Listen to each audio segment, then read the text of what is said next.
This week we're talking about movies with very, very low budgets, so I'd like to hear about your favorite shot-on-video movies.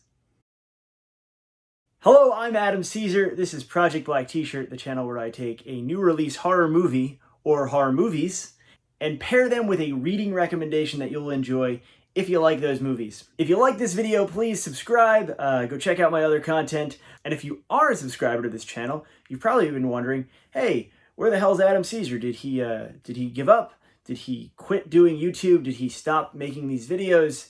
No, I didn't. I didn't want to. I got incredibly busy recently, and with Halloween coming up, I decided it was time to get back into it. The main reason I've been so busy is I've been trying to launch this book, Clown in the Cornfield 2, Friendo Lives. I've talked about it right before kind of my hiatus. I had urged you to pre-order, but this book is out now. It's at stores everywhere. If you're in the US, it's at Barnes & Noble. If you're in the UK, it's at Waterstones. If you're in Canada, it's at Indigo, Chapters Indigo. Pretty pleased by it. It is the sequel to the Bram Stoker Award-winning original, Clown in the Cornfield, which is out now in hardcover and paperback. The paperback includes a little preview of this in case you wanted to try it before you buy. Yeah, I'm incredibly proud of this book.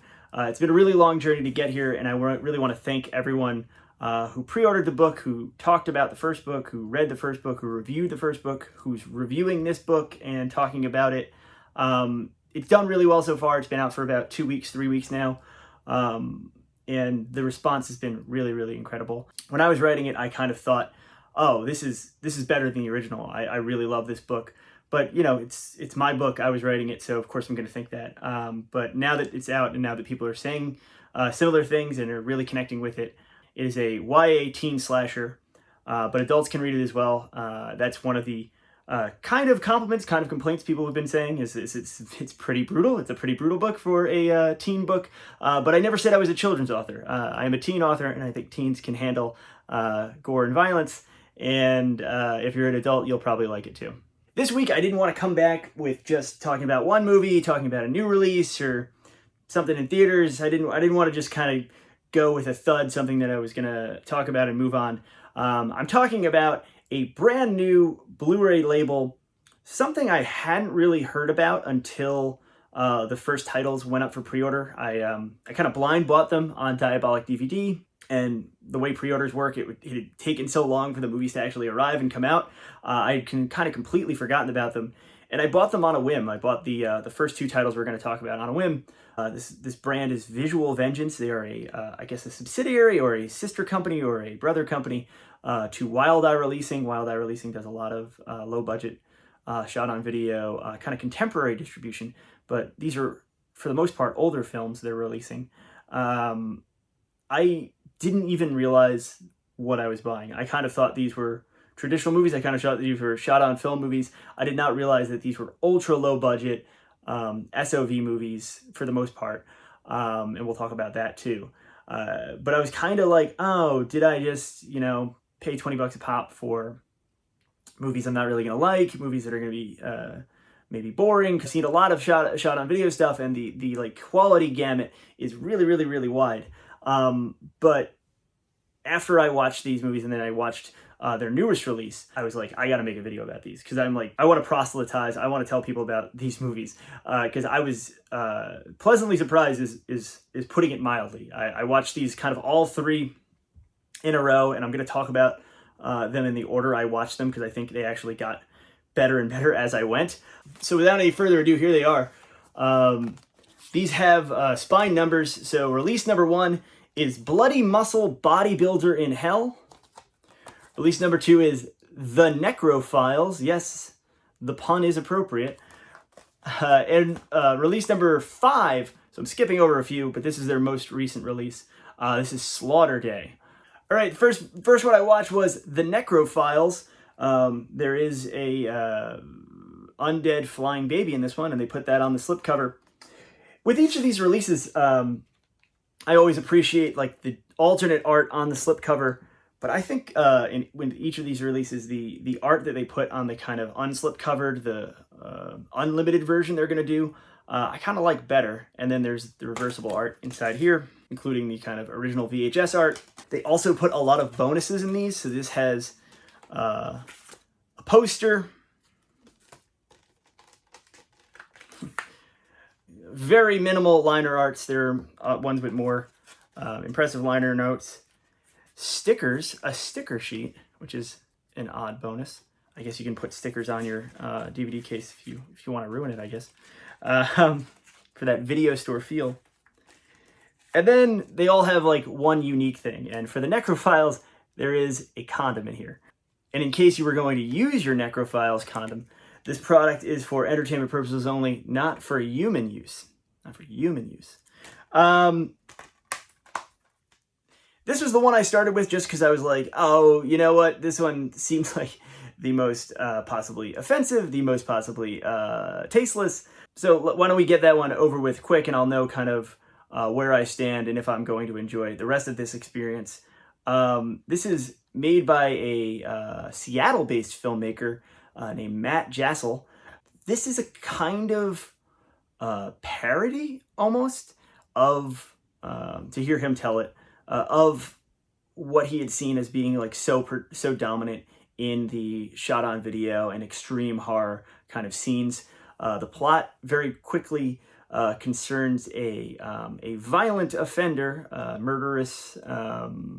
murderer and other things, guy who is kind of gunned down by the police, then resurrected by these group of kind of bumbling comic relief Satanists. The murderer then, for some reason, has a giant ding-dong and goes on this rampage, while at the same time, the cops who killed him, one's like the loose cannon partner, who's like slowly going crazier and crazier and crazier.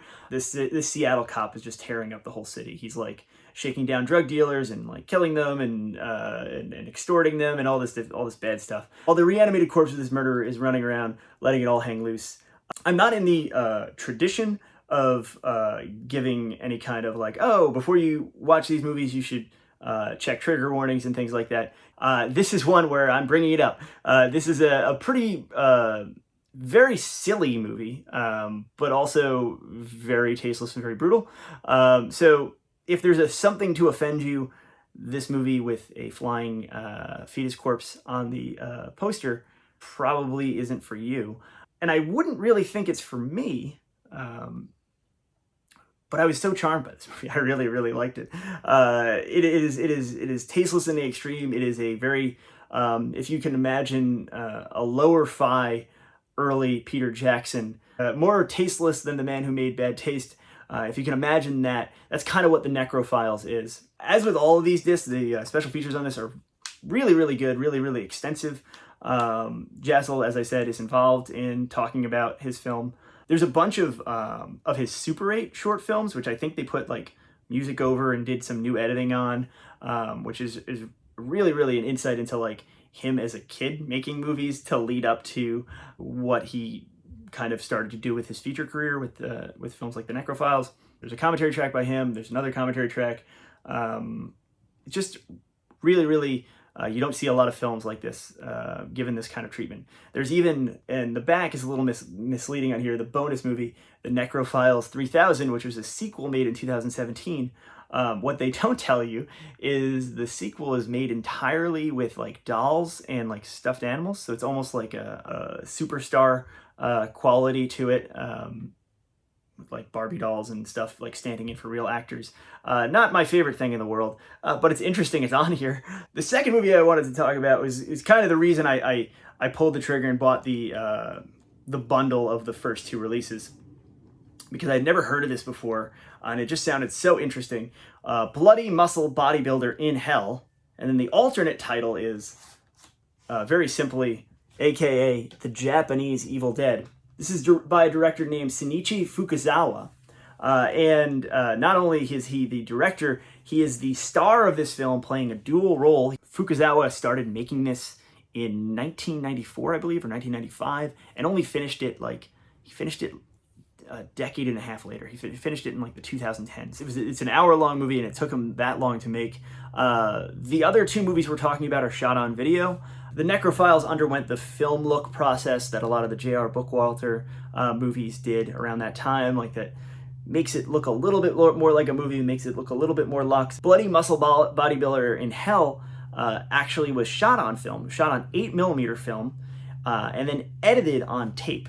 So it has this really interesting look to it. None of these movies, you're not gonna be getting the kind of Vinegar Syndrome ultra 4K transfers with these, because and we'll talk about this when we talk about Slaughter Day, but there is a certain kind of element of film preservation still going on by taking these tape masters, in some cases that are somewhat degraded, and getting them into digital files when they had only existed as like duped VHSs before.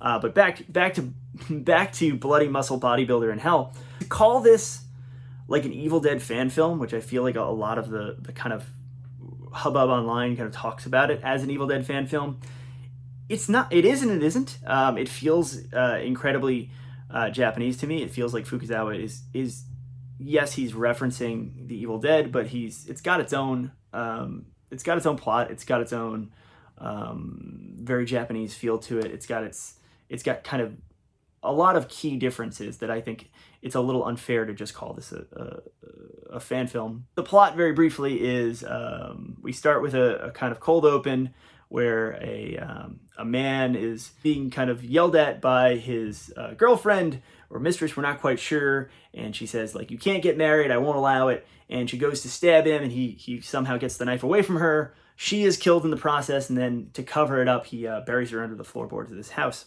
Flash forward to years later, his son kind of has the house and is convinced by his girlfriend to bring a psychic to the house to check out, oh, is this place haunted? So there is kind of a ghost element, a very Japanese ghost story element to it, because they have like a photographic proof that there might be a ghost there. And then they get to the house and they're locked in, and as you can imagine, the psychic is kind of immediately taken over by this ghost. She uses his psychic powers to lock them into the house, and it's shotguns and dumbbells, because he is a bodybuilder after all, and all these different things used to bash and destroy ghosts and monsters and zombies.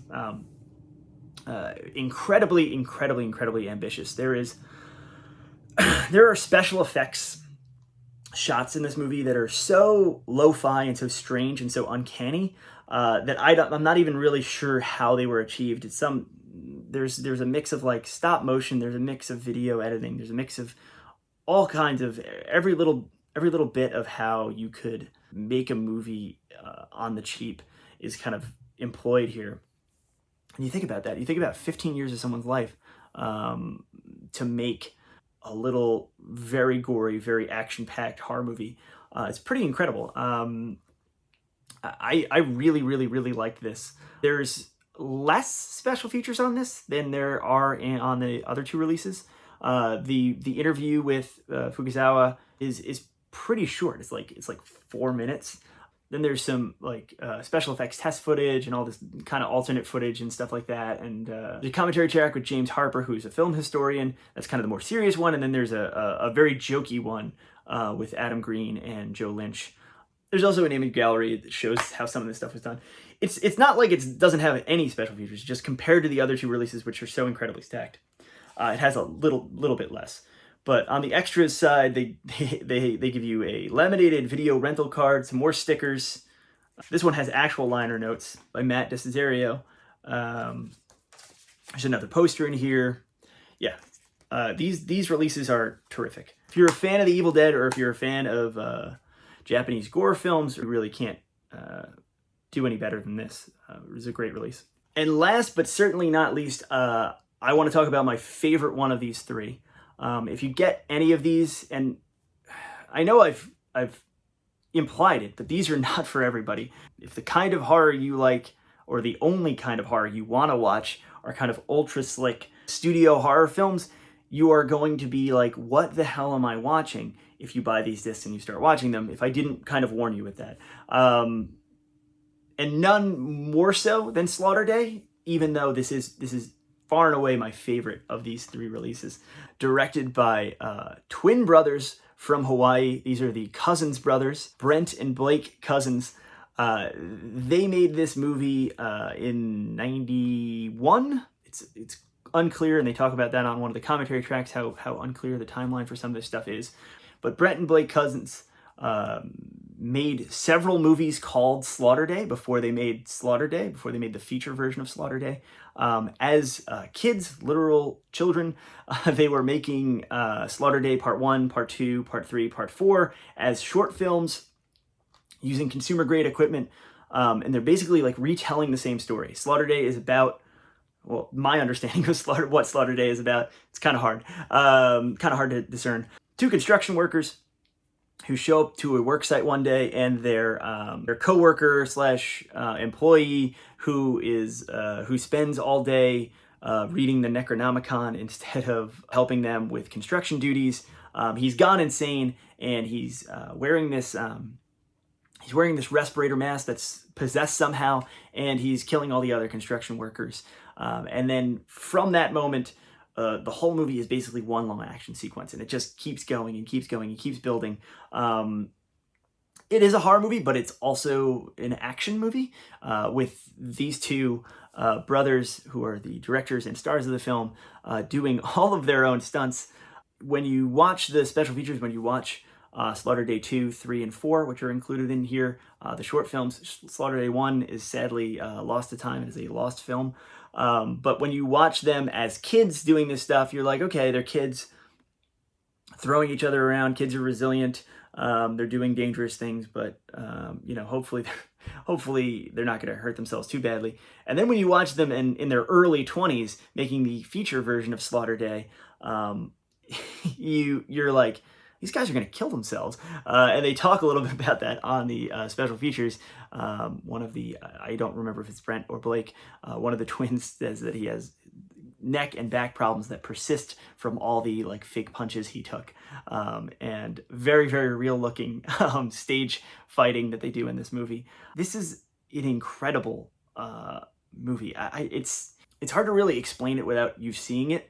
But that pace and that fast cutting action of making an action movie for literally $0 on a consumer camcorder. There's an energy to it and a kineticness to it that shot on video movies, they have this, somewhat rightly, they have a kind of stigma of, oh, that was kind of filler for video store shelves, where you trick people into renting the movie when they don't realize it's shot on video, when you trick people into getting this kind of amateur product that has been padded to feature length. It's kind of there's a bait and switch element to some shot on video films, or at least the perception of them. I think all of these films kind of push back about that or debunk that idea, but I think none more so than Slaughter Day, which is these two not only looking to make a movie and being very inventive, and these wild like crane shots, and there's this kind of fisheye quality to a lot of the shots, and the camera is moving all over the place in these really insane ways. That's kind of like the Japanese Evil Dead, and is kind of an Evil Dead Sam Raimi. You can see that DNA, that homage in there, but less so, and more just these own guys' vision and the way that they're thinking about film and putting together a movie. So there's that passion to want to make a movie, but there's also this kind of idea that they are doing this to entertain. They're like, no, we're going to make a movie that people really like, and it's. I'm sure I'll get comments on here, people being like, "Oh, I bought that and sucked. What are you talking about?" You're either gonna get it or you're not. You're either gonna want to vibe with these movies or you're not. Also, the best features on here, because not only do you get a bunch of their short films, not only Slaughter Day 2, 3, and 4, you get another one. There's a fairly in-depth discussion with them. They do a commentary track. And then the best commentary track of the 3 discs is actually, I forget the names, but it's Matt Desiderio, who wrote the liner notes for all this other stuff and is involved with these releases. And then Rob Housechild, who I guess is the Visual Vengeance guy, one of the guys putting these movies out. And it's a great commentary track because they not only talk about the Cousins brothers and what's up with them and how there's so little information on the internet about them and how hard it is to find like even like a filmography for them, a complete filmography for them. But he talks about the whole line and the ethos behind putting these movies out and putting them out in such kind of deluxe, nice ways, where you would have no problem treating movies shot on 35, movies shot on 16, movies shot on film. You'd have no problem kind of, oh, it's a beautiful new restoration and you have no problem paying for it. But when it comes to shot on video, there's still some kind of resistance. And should these movies be kind of treated in this way? And he makes a really good argument for why they should. And I think these releases, taken as a whole, all three of them, make a really good argument for why you should. As I said, I got the first two from Diabolic DVD, and I will put the links down in the description to where you can get these films from both our friends at Diabolic DVD, and I think Amazon's selling them too. But they're well worth it if you're at all interested in cult and weird films. Yeah, I want to see this line continue. There's two, because this is number 5, there's two I don't have. I don't have Suburban Sasquatch. I know a lot of people out there are fans of because of the Red Letter Media discussions of Suburban Sasquatch. It just didn't seem like the one I wanted to kind of dive into. And I kind of know what I'm getting with Suburban Sasquatch. And then they have the fourth one is called LA AIDS Jabber, which I think is actually a family film. But so I wanted to talk about these, and I want to see the Visual Vengeance line continue. He talks about on the Slaughter Day commentary how they're doing Abomination. I want to see this line continue for a very long time, and I'll keep collecting them because I think these are really great. This week's book recommendation, I did an extreme horror video, a top 5 extreme horror video way back when, and I think I got asked back then, where's Richard Lehman? Why don't you talk about Richard Lehman? Well, here I am. I'm talking about Richard Lehman.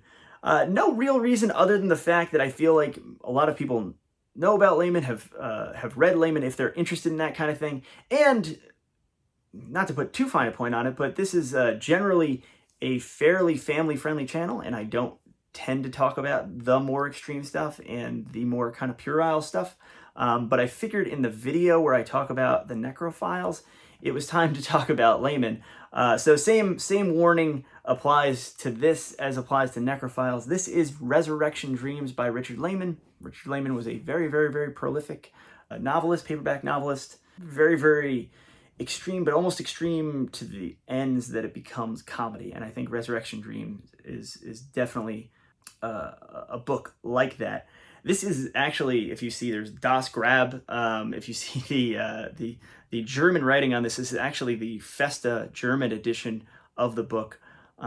Weirdly enough, I wrote the foreword to this. I wrote the introduction to this book, and then it was translated into German. I clearly don't speak German, but it's a Richard Lehman book I liked enough to write the introduction to. It is Lehman's take on Frankenstein. It is about this kind of hapless, terrible Lehman protagonist who is like also the antagonist. He's just this scumbag who, for a school science experiment, tries to bring back dead flesh.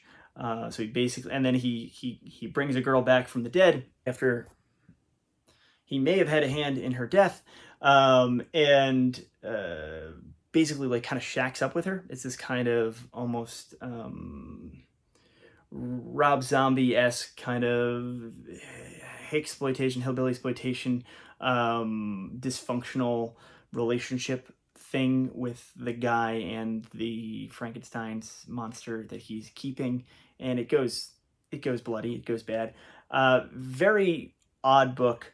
I talk about in my introduction, which again is in German, so I don't think you can read it in any of the US editions, how this is kind of not only Lehman's Frankenstein, but it's also kind of Lehman's Pet Sematary in a way, and that idea of like how he could take the same concept as King, and where some people talk about Lehman as like kind of a poor man Stephen King, or kind of a somewhat more garish Stephen King. It's not quite correct, because I think he takes similar ideas and shoots his own point of view and weird sense of humor, and really frankly, kind of offensive sense of humor into his books and his writing. And similar to NECRO FILES, where it's like, these are horrific things that I would never laugh at or think are funny in any other context, but I think in fiction and in transgressive fiction and transgressive film, almost gives us a weird kind of permission to look at them in a somewhat comedic light. So that's Resurrection Dreams by Richard Lehman. I'll have a more family-friendly book recommendation for you next time. But hey, if you want quasi-family friendly, why not pick up Clown in the Cornfield and Clown in the Cornfield 2? They are out through Harper Teen, of course. So yeah, that's my plug. I will see you next week. I'm not going to take another like 3 or 4 months off. I will be back, and we'll talk about some Halloween stuff.